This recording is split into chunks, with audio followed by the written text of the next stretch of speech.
Travis Greer thought he was clever, and Dale Morton never saw it coming. A friendship torn apart by greed would end in murder, and a simple bottle of Mountain Dew would expose the killer who believed he could outsmart science. Ridgeville was the kind of town where time seemed to move slower. Nestled between rolling hills and farmland, it was a place where neighbors waved from their porches. Children rode their bikes down cracked sidewalks, and the most serious trouble was usually a lost dog or a broken fence. People worked hard, trusted each other, and rarely locked their doors at night. That sense of safety was what made the shocking discovery in early autumn so hard to believe. On a cool morning, when the air still carried the scent of fallen leaves, word spread that Dale Morton, a well-liked local mechanic, had been found dead in his own garage. For the people of Ridgeville, it was the kind of news that shattered illusions of safety in an instant. Dale was known for his easygoing nature and helpful spirit. He could fix almost anything, from tractors to old sedans, and he often did jobs for neighbors at a discount. To see his life end so violently was beyond comprehension. Officers who arrived at the scene described it as brutal, a clear sign that this was not some accident. Dale had fought back, and his garage showed the chaos of a struggle. Tools were scattered across the floor, shelves had been knocked over, and a streak of blood trailed along the concrete. The quiet hum of a small-town morning was replaced by the buzz of squad cars and hushed voices as investigators worked to secure the area. Rumors traveled fast. Some said it was a robbery gone wrong, others whispered about grudges or debts. In a town where everyone knew each other's business, it was unthinkable that one of their own could be responsible, yet the scene suggested a crime of passion more than a random attack. The sheriff assured the community that every effort was being made to uncover the truth, but fear had already set in. Parents kept their children inside, doors that once stayed unlocked were bolted shut, and eyes lingered suspiciously on neighbors. The murder of Dale Morton marked the end of Ridgeville's innocence, the first real crack in its small-town perfection.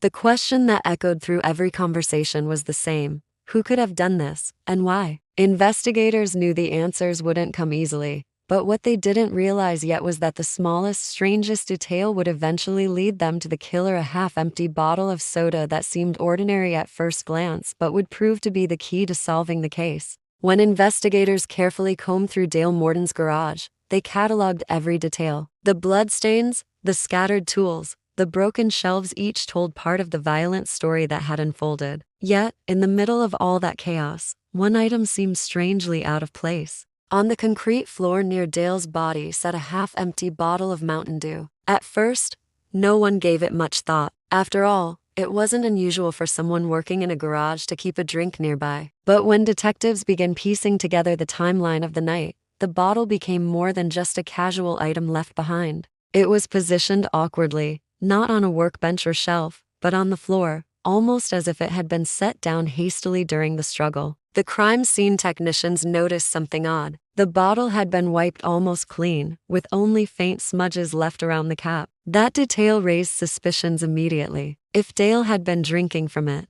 there would have been clear fingerprints, maybe even smears of grease from his work. But instead, the surface was smooth, almost polished, as though someone had intentionally tried to remove evidence. The lab team bagged the bottle, marking it as potentially crucial. At the time, though, the strange clue felt more like a puzzle piece without a picture to connect it to.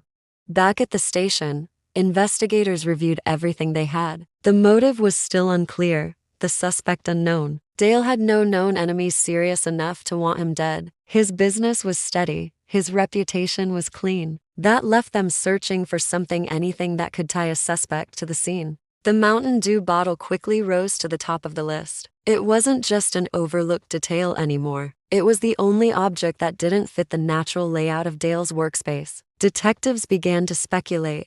Had the killer been drinking it? Had he brought it with him? Or had it been planted there as a distraction? The more they thought about it, the more unsettling the clue became. A soft drink bottle might not seem like much, but in forensic science, the smallest traces can hold the biggest answers. Unseen by the killer, soda residue can actually preserve prints, clinging to ridges in a way that ordinary surfaces do not. What had been meant as an afterthought was quickly shaping into the thread investigators needed to start unraveling the mystery. Ridgeville's most shocking crime was about to turn even stranger, and the soda bottle was the first hint of just how bizarre the case would become. While detectives tried to piece together what had happened inside the garage, The killer believed he had been one step ahead of them the entire time. In the hours after the crime, he replayed the struggle in his mind, convinced that he had left no evidence behind that could tie him to the murder. His plan was crude, but in his mind, clever. He had heard somewhere, perhaps in a late-night conversation or from a half-remembered article online, that soda could wipe away fingerprints and dissolve traces of blood. Acting on desperation and fear rather than logic, he brought a bottle of Mountain Dew with him, using it not to quench his thirst but to cover his tracks. After the attack, when adrenaline surged through his veins,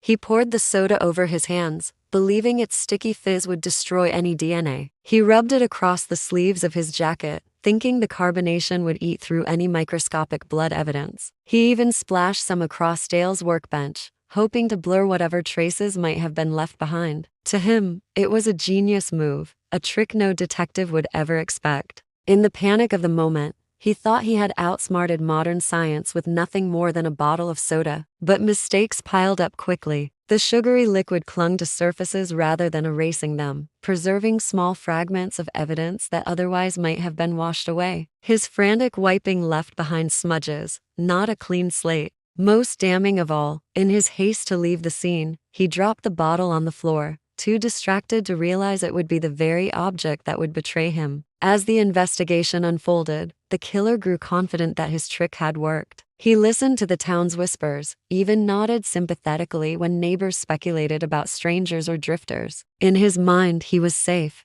The Mountain Dew had protected him, had given him a shield against discovery. What he didn't know was that forensic scientists were already peeling back the layers of his deception. The soda hadn't destroyed his fingerprints, it had preserved them. The very weapon he thought would erase his identity had instead captured it with precision. The arrogance of believing a convenience store drink could outsmart decades of investigative science would soon lead to his downfall. But in those early days, he felt untouchable, unaware that his greatest mistake had already been made. As weeks passed, the investigation into Dale Morton's murder gained momentum. The community's initial shock turned into impatience, and pressure mounted on detectives to find answers. The Mountain Dew bottle, once brushed off as an odd detail, became the center of their focus. At the state crime lab, technicians worked meticulously, testing every inch of the plastic surface. What they discovered changed the course of the case entirely. Embedded in the sticky residue left by the soda were partial fingerprints. Unlike surfaces wiped completely clean, the bottle's sugary film had actually locked the ridges in place, protecting them from smudging. When the prints were run through the database, the results startled investigators. The name that came back was Travis Greer. Travis wasn't a stranger to law enforcement. He had been in trouble before, mostly small offenses, public intoxication, unpaid fines, reckless driving, but nothing that pointed toward murder. Still, the connection couldn't be ignored. Detectives dug deeper into his background and quickly found a motive. Travis and Dale had once been close friends, but their relationship had soured over money. Travis had fallen into financial trouble, bouncing from job to job and borrowing from anyone willing to help. Dale, known for his generosity, had lent him money in the past, but he had recently refused another loan. Witnesses recalled heated arguments between the two, one of which had occurred just weeks before the murder. The evidence tightened further when investigators obtained surveillance footage from a gas station on the edge of town. The cameras captured Travis late on the night of the murder, purchasing snacks and a bottle of Mountain Dew identical to the one found at the crime scene. He paid in cash, perhaps thinking it would keep the purchase untraceable.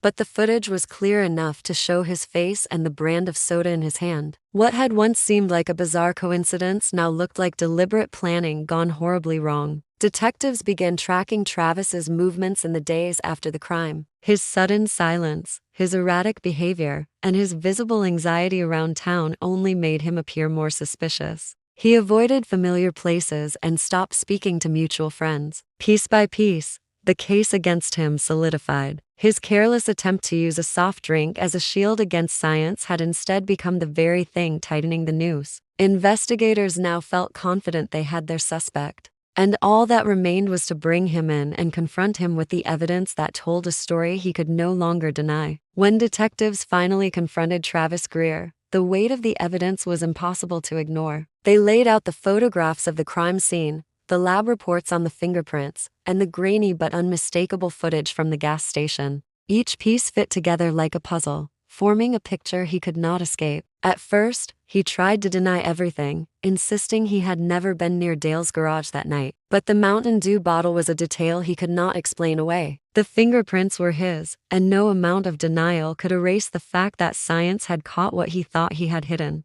The pressure mounted, and after hours of questioning, Travis broke down. His confession spilled out in fragments, a desperate attempt to justify what he had done. He admitted that his financial problems had pushed him to the edge. When Dale refused to lend him more money, anger consumed him. He convinced himself that Dale had turned against him, that his old friend's success was a personal betrayal. On the night of the murder, he went to the garage under the pretense of talking, but the confrontation escalated quickly. In a fit of rage, he attacked Dale, never expecting it to spiral into something so final. Afterward, panic set in. Desperate to cover his tracks, he remembered the rumor he had once heard that soda could erase DNA. In his fear, he clung to the idea, believing a cheap drink from a gas station could shield him from justice. The confession left the small town reeling. People who had known Travis all their lives struggled to reconcile the man they saw with the brutal killer he had become. The betrayal cut deep,